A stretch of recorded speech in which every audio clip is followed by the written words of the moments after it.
Patients at the region's newest addiction clinic who need methadone treatment will end up spending $1,000 more a year than originally estimated. Good evening, I'm Sarah Diamond. I'm Josh Smith. Overmountain Recovery and Gray, a partnership between Mountain States Health Alliance and East Tennessee State University, opened its doors in September.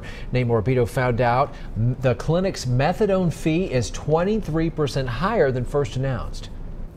That's right. This is the clinic's certificate of need application filed in May 2016 and approved by the Tennessee Health Services and Development Agency 3 months later. In the more than 200 pages of documents, you'll find this page about patient charges. But the charge listed right here does not match what patients are paying today.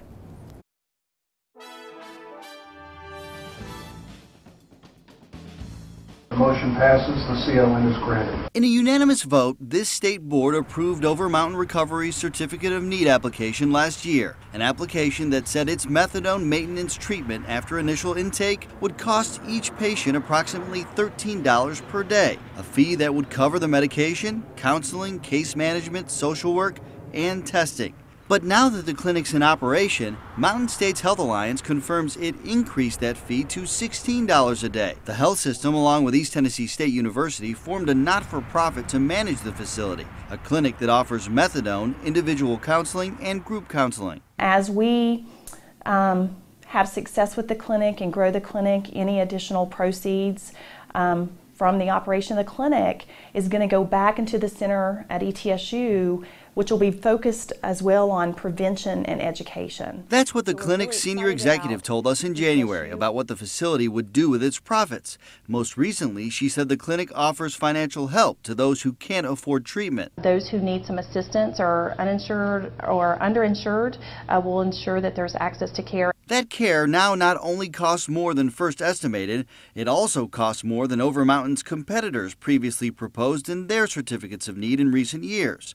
Those competitors withdrew 2 of those applications, and the board voted down another. So why the increase? In a statement, Mountain States Health Alliance called the original fee an early estimate, prepared well in advance, telling us, quote, "Once we completed our final analysis, it became evident that the extensive nature of the counseling, laboratory testing, and intervention services offered at the clinic would require us to adjust the fee schedule slightly," end quote. That slight adjustment will cost a person who needs methadone treatment an extra $93 a month and an extra $1,000 a year. Mountain State said its comprehensive individualized treatment plan at Overmountain Recovery has, quote, a robust therapy component with master's trained therapists. We checked with 2 other methadone clinics nearby. The $16 a day fee is higher than the $14 a day fee at the clinic just over the mountain in Weaverville, North Carolina, but slightly less than the almost $17 a day fee in Knoxville. Thanks, Nate. And Overmountain Recovery said it offers a discounted rate to patients who pay at least 7 days in advance. The clinic is also in the process of applying with insurance companies in hopes insurance will cover the addiction treatment in the future.